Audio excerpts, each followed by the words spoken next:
Hello students, welcome to AIMS India online classes. This is a chemist session. Here we are discussing about the chapter atomic structure. In this session, we are going to see about the principles which we follow for writing the electronic configuration of different elements. We know till now we came to know about 118 elements. So for these all 118 elements, we can write their electronic configuration according to their atomic number by following three main principles. So about these three principles, we are going to see now. The filling of electrons into different orbitals is governed by the following rules. One of them is Aufbau principle, second one Hund's rule, and third one Pauli's exclusion principle. So we follow these three principles in writing of electronic configuration for any element. So if you understand these three principles, we can write the electronic configurations for all the elements. How to write the electronic configuration we can understand easily. First, let us say about Aufbau principle. The word Aufbau in German, it means building up. So this principle is also known as building up principle. Okay, the building up of orbitals means the filling up of orbitals with electrons. So we say this Aufbau principle is also known as building up rule because the word Aufbau, it means building up. So in this we understand that how electrons are being filled into different orbitals. So this principle states that the electrons in an atom occupy the orbitals in the order of their increasing energy. Yeah, this is a statement given by Aufbau principle. It states that electrons occupy the orbitals the lower energy first and then they occupy higher energy orbitals. That means electrons they will occupy the orbitals the lower energy first. From lower energy levels to higher energy levels, electrons occupying starts. That means the orbitals which are very near to the nucleus are having less energy, that we know. So the orbitals which are near to the nucleus will be filled with electrons first. After filling these orbitals, then only the electrons will come and occupy the higher energy levels and the orbitals present in the higher energy levels. This is explained by Aufbau principle. So to say in other words, electrons first occupy the lowest energy orbitals available to them and enter into higher energy orbitals only when the lowest orbitals are completely filled. Yes, this is explained in this. First, electrons occupy the lowest energy levels possible to them. After filling these lowest energy levels completely, then they will occupy higher energy levels. Since the energy of an orbital in the absence of any magnetic field depends upon the principal quantum number and the azimuthal quantum number, the order of filling orbitals with electrons may be obtained from the following generalizations. Yes, in the absence of any magnetic field or electric field, the energy of the orbitals depends upon the principal quantum number and azimuthal quantum number values. Based upon these two values, energy of an orbital can be compared. So based upon this, we can give these generalizations like this. The orbital for which n plus L value is lowest is occupied by electrons first, is filled by electrons first. What is here n plus L value? N represents principal quantum number value and L represents azimuthal quantum number value. That means the number of the orbit and the shape of the subshell in which electron is located. Based upon these two, the energy can be generalized.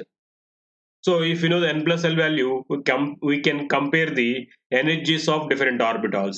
So based upon this n plus value, according to Aufbau principle, we can say that the orbital with the lowest n plus L value is being occupied by electrons first.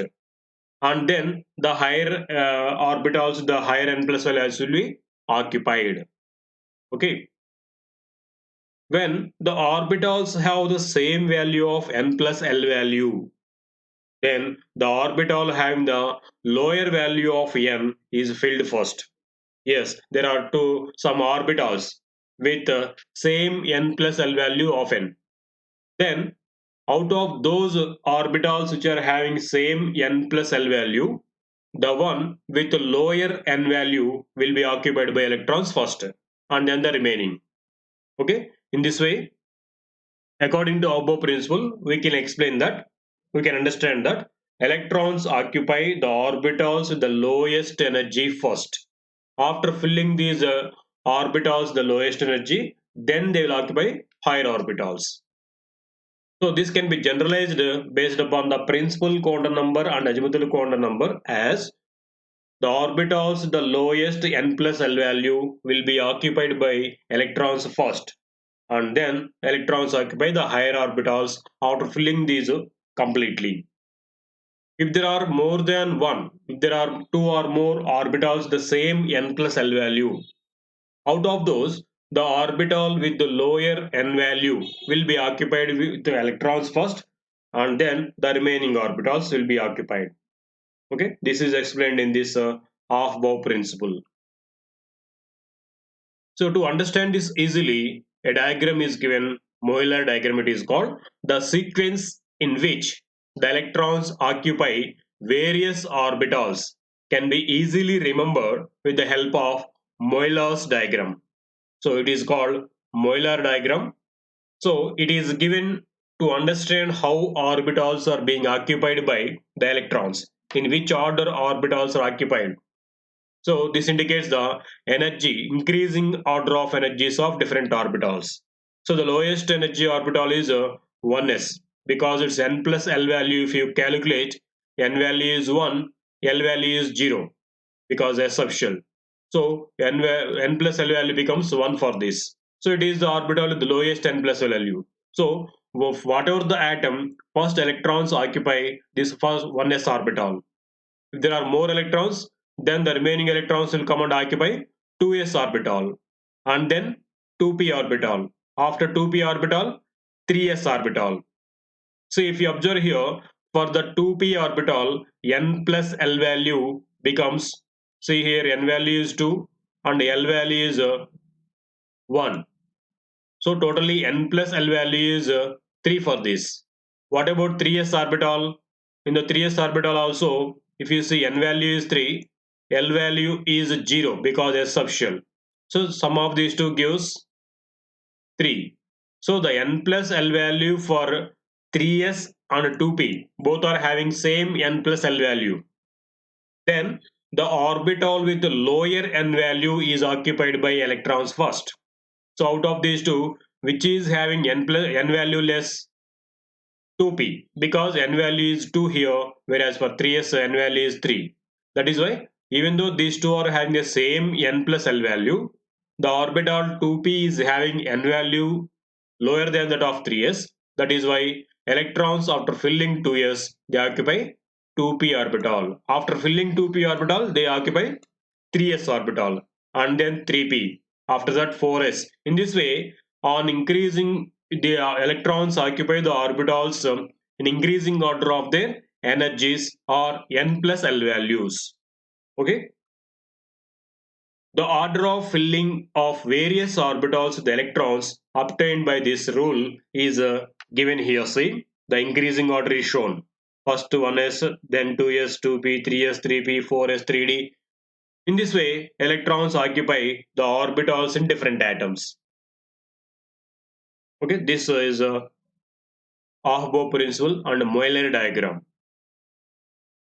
Next, second rule is Hund's rule, which is also called Hund's rule of maximum multiplicity. So this rule deals with the filling of electrons into degenerate orbitals of the same subshell. So we have seen in the Aufbau principle how electrons occupy different subshells based upon their n plus L value. The subshell with n plus L value lowest will be occupied with electrons first. So in the subshells, again there are different orbitals. Suppose if you see p subshell, it contains 3 orbitals. If you see d subshell, it has 5 orbitals. How these orbitals are occupied by electrons? This is explained in Hund's rule. This rule deals with the filling of electrons in degenerate orbitals. What does it mean here? Degenerate orbitals. The orbitals the same energy are called degenerate orbitals, or the orbitals the same. The orbitals present in the same subshell are called degenerate orbitals. For example, if you see p subshell in any atom, in that p subshell there will be three orbitals px, py, pz. For these three orbitals, energy will be same. So as these three orbitals are having same energy and they present in the same shell, these three are called degenerate orbitals. Degenerate means same energy. This principle is very important in guiding the filling of electrons in p, d and f orbitals or f subshells. Because of course in the s subshell there is only one orbital. According to Hund's rule, according to above principle, it will be occupied. But in case of p subshell, d and f subshells, there are more number of orbitals in them. More than two orbitals are present in those in each. P subshell contains three orbitals, as we told. D contains five orbitals. F contains seven orbitals. So how to fill electrons in the how electrons are being filled in this more number of orbitals present in a subshell is explained clearly here in Hund's rule. Okay, it is guiding in filling of these subshells with more than two orbitals. Now, Hund's rule states that the statement is given like this: electrons pairing takes place only after all the available degenerate orbitals are occupied by one electron each. Yes, it explains that if there are more than two orbitals in the subshell, those we are calling as degenerate orbitals. So these all degenerate orbitals first will be occupied with a single electron. After filling all the degenerate orbitals a single electron, then only pairing takes place. Pairing starts. This is explained in Hund's rule. For example, consider carbon atom. We know its atomic number is 6. So there will be 6 electrons in carbon atom. How these will be filled? It has the first electron goes into 1s orbital according to Abbo principle, because electrons will occupy the lower energy orbitals first. So in carbon atom also the lowest energy orbital is 1s, 1s subshell. So into that first electrons will be entered and it occupies that for 1s orbital. So in this way, so diagrammatically we can show like this: 1s orbital is occupied by first electron in carbon, that is in the K shell. The second electron will be paired up with the first in the same 1s orbital. Okay, as an orbital can accommodate two electrons, so it can accommodate one more electron. So second electron also will enter into the same 1s orbital in the first shell and will pair the first electron in this way. So two electrons are paired. Now four more electrons are remained. Then similarly, the third and fourth electrons occupy 2s orbital of second shell, that is L shell. So how these first two electrons occupying this 1s orbital, in the same way the next two, that means the third and fourth electrons, will occupy the 2s orbital present in the second shell or L shell in this way. So for 1s is completed, 2s is also completed. Totally 4 electrons occupied these lower energy levels. How many electrons remain in the carbon? 2 more. So the fifth electron goes into one of the three 2p orbitals of L shell. So after 2s, according to Abbo principle, what is the next orbital with the higher energy? 2p. So the fifth electron will enter into 2p subshell. We know this p subshell contains three orbitals. So there will be three orbitals in the 2p subshell. They are named 2px, 2py, 2pz. So the fifth electron will enter into one of these three orbitals. Let us consider that as 2px. So let us consider the fifth electron entered into 2px orbital of carbon in the second shell, that is L shell.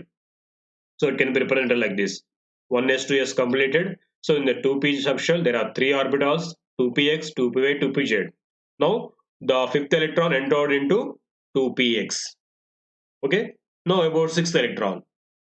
Since the three p orbitals, they are 2px, 2py, 2pz, are degenerate orbitals. The sixth electron goes into either 2py or 2pz, but not into 2px. Okay, so here we said that the orbitals present in the same subshell will be having same energy, hence they are called degenerate orbitals. So according to Hund's rule, all the degenerate orbitals first they will occupy single electron, then only pairing takes place. That is why in that the sixth electron in the carbon will enter into the remaining one of the remaining two orbitals. They are either 2py or 2pz, but it won't enter into 2px orbital, which is already having one electron. So thus the electronic configuration of carbon can be written as like this: 1s2, 2s2, 2px1, 2py1, but it won't be 2px2 directly. First, all the degenerate orbitals will occupy single electron, will be occupied with a single electron, then only pairing starts. This also can be represented like this diagrammatically: 1s2, 2s2, 2px1, 2py1. Okay, this is explained in Hund's rule. In the later notation, the arrows indicates electrons with a spin plus half and minus half. So actually we write the electron configuration this way by using principal quantum number values and azimuthal quantum number or subshell symbols. This generalized electron configuration. The same can be represented diagrammatically like this also. Here, these arrow marks, upward arrow marks and downward arrow marks, they represent electrons with different spins. The arrow marks which are representing in the upward direction represents the electrons with the clockwise spin, and the arrow mark which is shown downward direction represents the electrons with the anti-clockwise spin. Okay, so if the electron is having clockwise spin, then it gets a spin quantum number value plus half, we know. And if electron is the anti-clockwise spin, or it is shown in the downward arrow mark, its value will be taken as minus half. Okay, Hund's rule is also known as Hund's rule of maximum multiplicity. Hund's rule of maximum multiplicity rule states that for a given electronic configuration, the term with maximum multiplicity falls lowest in energy. That means any atom which is having maximum number of unpaired electrons will attain some extra stability.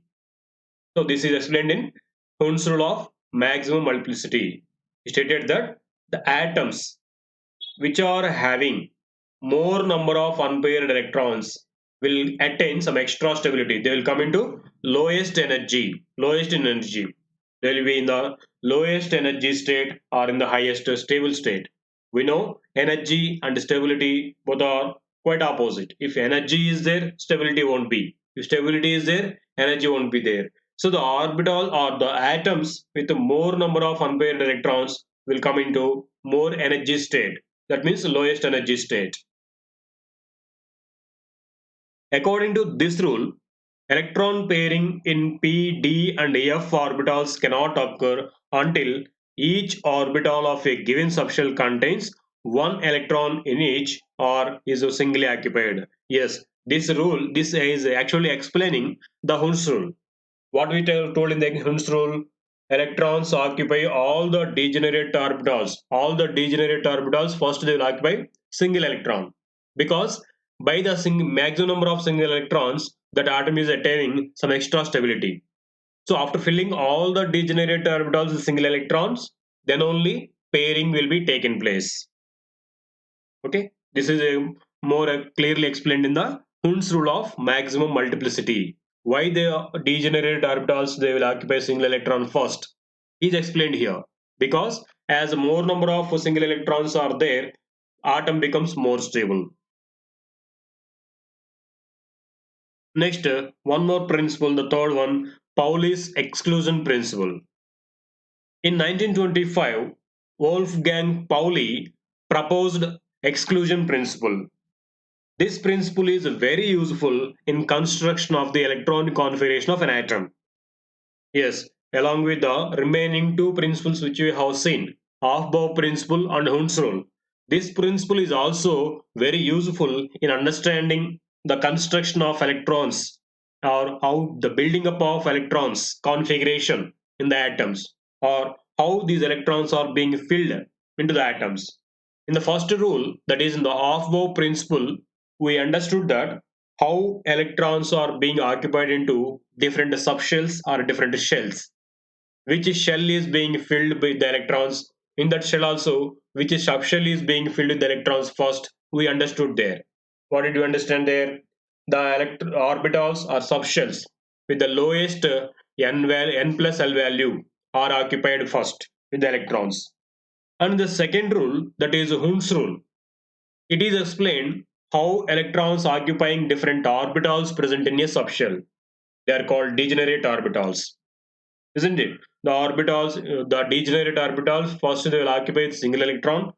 After completely single electrons occupation, pairing takes place. That we have understood in the second principle.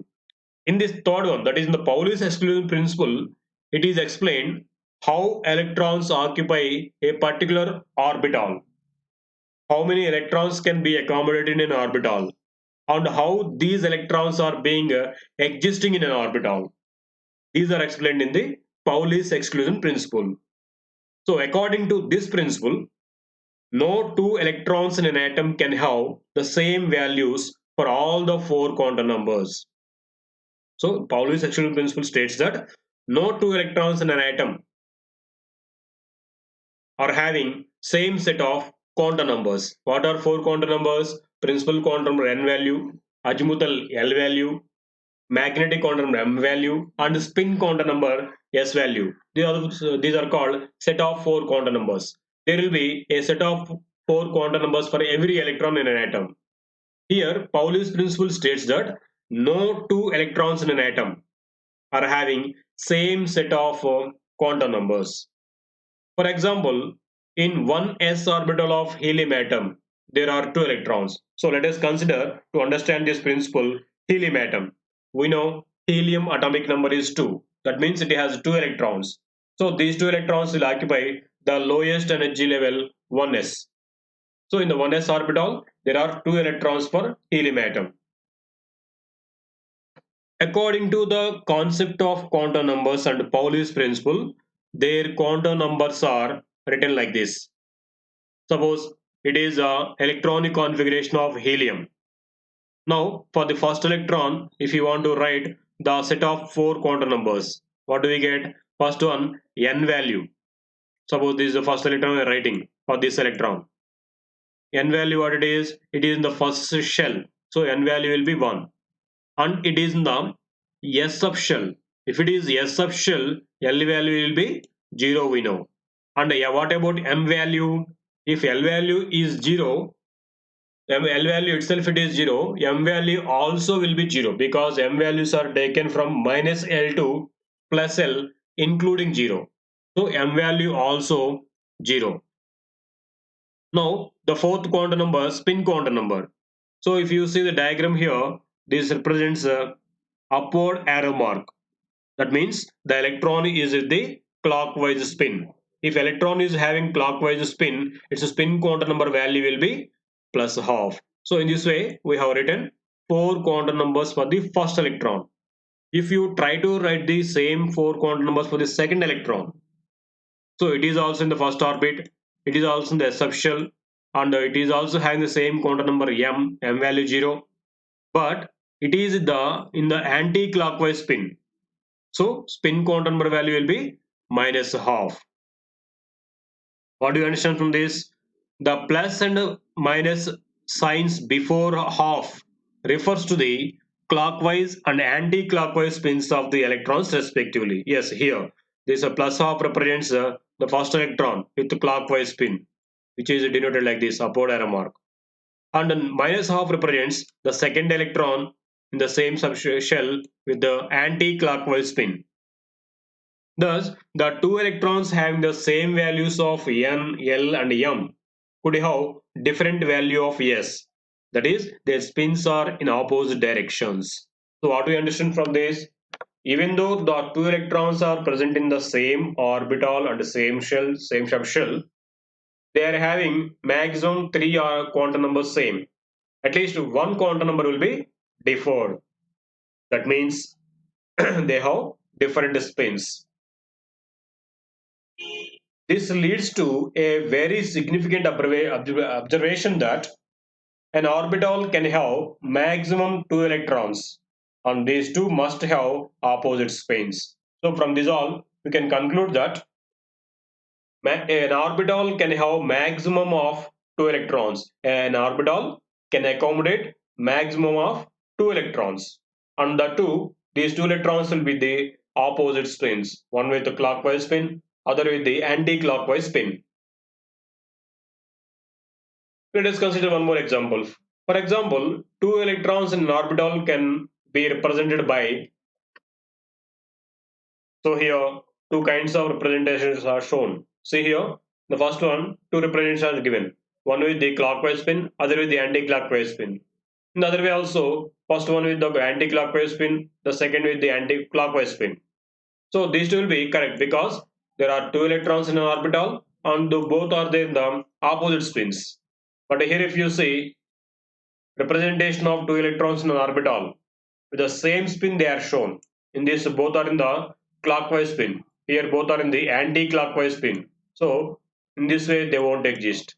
If they are in this way, both with the same spin, they will get four quantum number values the same. According to Pauli's principle, no two electrons in an atom have same set of quantum numbers. It won't exist. In first and second representations, the two electrons have opposite spins. That is, if one is revolving in the clockwise direction, the other is revolving in the anti-clockwise spin, vice versa. In third and fourth representations, the two electrons have same spin. That is, either clockwise or anti-clockwise. In the in the light of, according to Pauli's exclusion principle, the representations 1 and 2 are correct, while third and fourth are incorrect. Because in the third and fourth, two electrons will get the same set of quantum numbers, which is incorrect according to Pauli's principle. So it explains that in an orbital, maximum two electrons can be accommodated, and the two, one with the clockwise spin, the other with the anti-clockwise spin.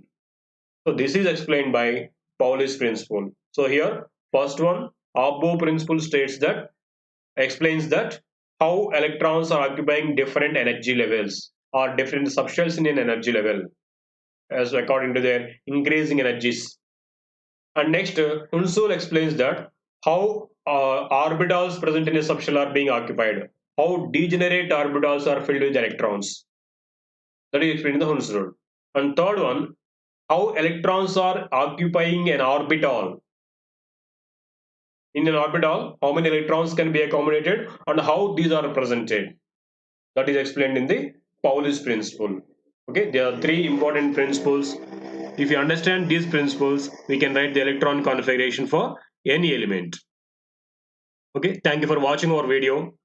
Please subscribe our YouTube channel AIMS Today for latest updates and recorded videos.